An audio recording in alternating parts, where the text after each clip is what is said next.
So hello everyone, my name is Patrick Wu. I'm going to be talking about single page applications at scale.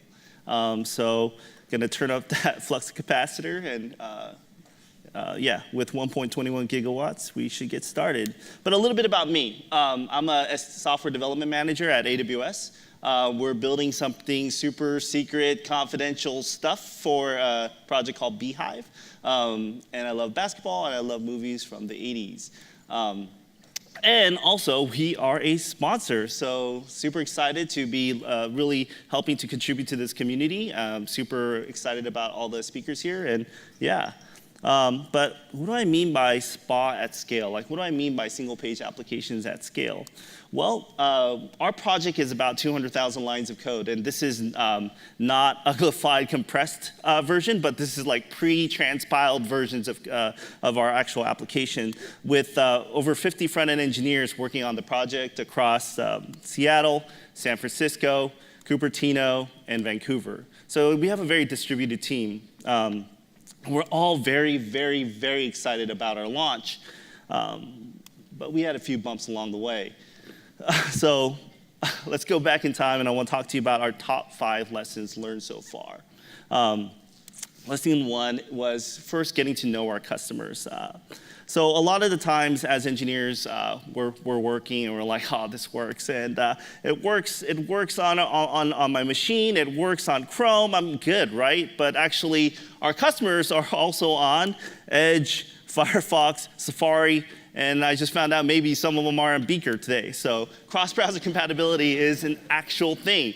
And you might say, well, Patrick, these are evergreen browsers. They're all compliant, right? They all should work, right? Well, actually, we faced this problem recently. We're trying to get our performance metrics working, and on Firefox version 60 to 62, observer.observer was throwing an error, right? And we had to solve that, so we had to actually fix that and address that for that issue. But they addressed it in version 63, but 60 is actually long-term support. And you're saying, well, that's not, they solved it in version 63, right? So that should do the job. But actually, on some corporate environments, not everyone has the latest version of that particular browser. So we have to really think about those users as well as we're building something at scale. The other thing is operating system issues. So Mac, PC, we use libraries and frameworks like React, Vue, Ember, I forgot to include that, dang it, Angular, Babel plugins to help address cross-browser compatibility issues, but don't think that things will just work. And this is the thing that we really learned. A prime example was we didn't know scroll bars display on PCs. We're all on Macs. And so we had to manually enable having it display by default on Mac, which was, you're saying, well, that's not a big issue, right? But actually, if we use a virtualized scroll, this kind of happens. That 1 pixel deviation was actually causing performance issues where the virtualized list was just kept on moving up and down, and all of the people on the business side who had PCs were complaining about our app not functioning. So yeah, we had to really consider that, operating systems. The other thing was testing for great experiences also includes slow connections, right? So what's awesome with the Chrome DevTools, I don't know if many of you are familiar with this, but this was really revealing for us was people are on slower connections that are not Wi-Fi and high speed. So we really had to test to see if our actual application functions on slower connections, on a 3G connection, et cetera. The other thing was to even think about the actual machines. So we have, as engineers, high-powered MacBook Pros, and that's awesome, but some people are also on slower machines. So really thinking about throttling our CPU to really kind of simulate those environments. So there's also some great tools that we really learned about to test connectivity, and some of those tools are an open source project called Web Page Tests that we run internally to really test out our application. So to simulate like a cable connection or a 3G connection, et cetera. And then another really cool tool that we really learned was Lighthouse. So that was also allowing us to kind of see simulated experience as well. And it has a really great accessibility score, which is really awesome as well. The second lesson that we learned was about documentation, documenting our code. So one of the reasons we learned that was as we got new engineers, again, 50 engineers, and we keep growing, and we had to keep shoulder tapping people, like, what does this component do? And documentation is absolutely pivotal to the project, but it's really hard.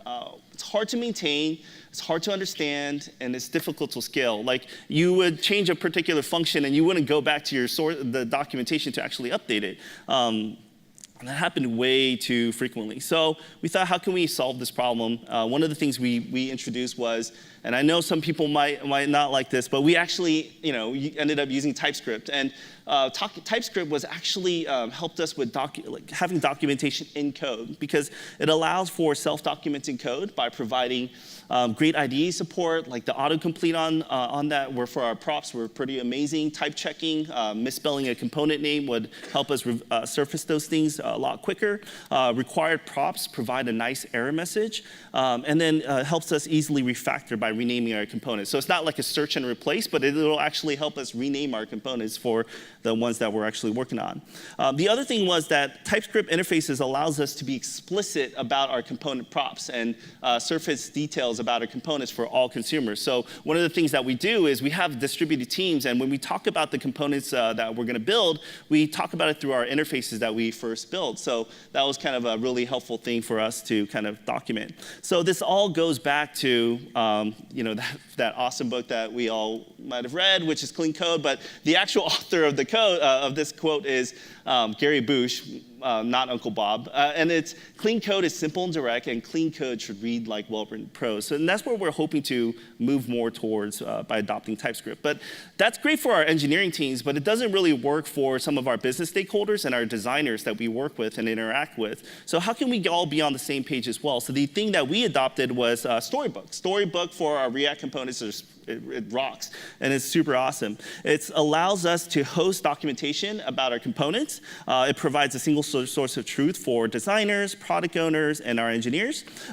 So one of the problems why this was really pivotal for us was we would get a spec, and it's continuously iterating. And I would talk to the designer and said, "Hey, Bob, like, what's the file? Is this the actual file?" And they're like, "Yeah, that's the actual final file." I'm like, "Are you sure this is the actual final file? All right, let me reach out to Sandra." And Sandra's like, "No, this is the ultimate final file for sure." And there's no, I don't know why they don't have code versioning. Maybe they do, but they don't have a Git for designers. So it was really hard to find the source of truth. So that was really challenging, at least for us. So what we ended up doing is Storybook was allowed for a great workflow with our design systems and our single source of truth. So what we have is we incorporated Airbnb's React Sketch app, and we could generate sketch symbols from our actual React components to share with the design teams. So engineer would build a React component, generate a sketch symbol, hand that off to the design team, and they continuously iterate upon that, hand that off to us, and then we continuously increment upon that and actually deploy that to production. And again, that's kind of a single source of truth so that everyone's on the same page. And the beautiful part, it's version controlled by Git, so that's awesome as well. Lesson 3 is tests. I know this might be obvious, but it's actually one of the most foundational pieces for us. Like, testing might seem obvious, easy, but I emphasize this as a lesson learned because it helped us gain confidence in our code. A lot of times we would deploy to prod and we didn't really have too much confidence because we thought it worked on our machine, again, like the cross-browser compatibility issues, but we had introduced a lot of regressions. It also reduced the time to first commit for our new hires. So we would get new hires, and they would, because the code was fairly well tested, it was actually easier for them to onboard. And within the first 1 to 2 days, they were actually able to commit. And we have a foundational base as well. Also, it reduces having to ping different engineers to try to find out what's going on. And the testing framework that we ended up using was Jest. Jest is actually really great for what we do. It enables us to write unit tests with Enzyme. It also allows us to write integration tests, and it also allows us to have component snapshot tests to kind of give visibility into whether that particular component has changed. So this is from testingjavascript.com, which is an amazing resource, but it basically kind of goes over the different pieces. So with static tests, to catch typos and errors, we would actually use TypeScript for that. Unit, we're using Jest. Integration, we're using Jest again. And end-to-end, we're playing and experimenting with possibly using Jest with Puppeteer, but again, Puppeteer only is supported on Chrome, so that's kind of one of the issues that we're kind of looking into. So again, I just really want to highlight how awesome testingjavascript.com is, a great resource by Kenzie Dodds and other amazing contributors, so definitely worth checking out. But things can still break in production. So you have your awesome pipeline test, right? You got, hey, from this particular environment to this particular environment to prod, like it went through code coverage, I got 80%, I'm good. Integration tests, they're all passing, and my end-to-end tests are passing, so I should be good, and I don't have to worry about prod. And actually, as an engineering manager, this is my interview question, right? So pro tip here, things can still break in production, and we need to still think about our customers while they're in production. So what do? We actually have monitors and alarms to provide visibility into our production health for our application to ensure that the deployments and the dependencies are there. So for example, your CDN might go down. Don't you want to get visibility into whether that actually happens? And that's kind of one of the things that we learned as well. And the other thing is we're very focused on our customers. We don't want to kind of have them be our manual QA team. So again, that's the reason why we're focused on monitoring. So now we use specifically CloudWatch in our case, AWS, right? So and it helps us collect, monitor, and act and analyze on our actual metrics. Because as Kyle Simpson of Functional Light JavaScript mentions, code that you cannot trust is code that you do not understand.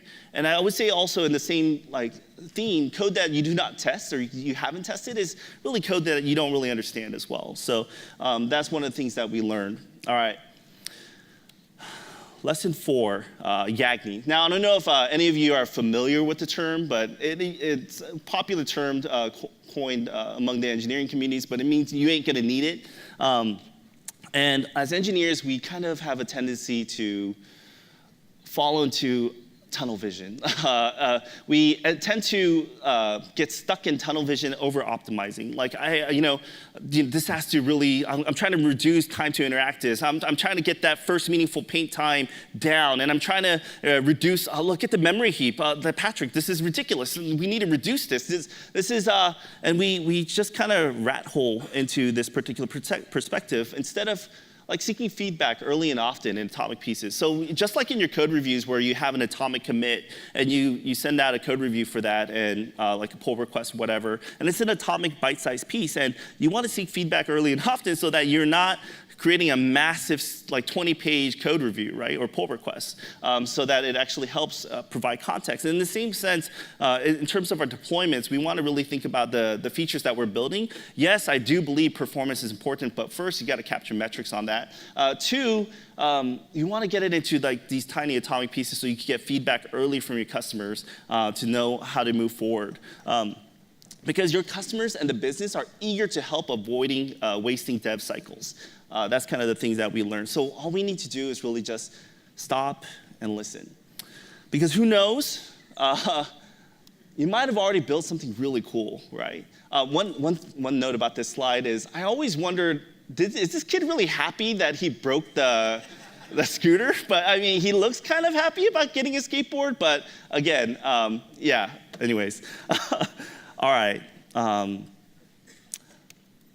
The biggest lesson, and I think if you take away anything of those 4 lessons that we learned, that I really want to share with this group is this one, and I just take away this biggest lesson, and that is to be kind, rewind, right? So, earlier in the day, there used to be a place where we would go, right, to a place, and you would just go through the aisles and pick out something like a nice movie, and then you go to the checkout line, grab a pack of Sour Patch Kids, and maybe a pop, and then you go home, and then you enter this little block thing into this other device, and you hit play, and boom, you're able to watch an amazing movie.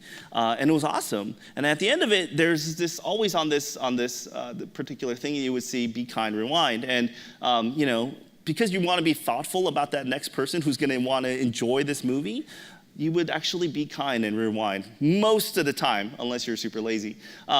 And the reason I harp on this is because a lot of us as engineers, at least in my case, I met amazing engineering managers, amazing technical leads, amazing software engineers who showed empathy and was able to kind of work with me. They were when they showed empathy when they were reviewing my code. They showed empathy when I was trying to learn something really complex, like maybe even WebAssembly.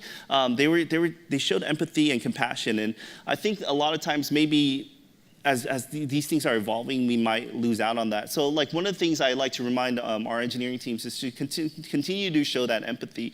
We work with a diverse group of people that are 50 engineers, and I think one of the things we like to do is just make sure that we're not too emotional about our code review process. Yeah, you get a 20-page CR, and you might want to just be a little more empathetic about that process of how you review that code, but also when it comes to pair programming and taking the time to actually help other engineers getting to understand a particular function.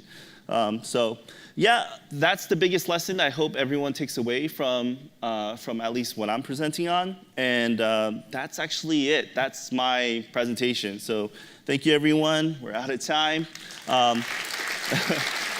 Also, right next to us is our AWS lounge. You can meet our awesome other engineering managers, and we're hiring. So hit us up. Thank you.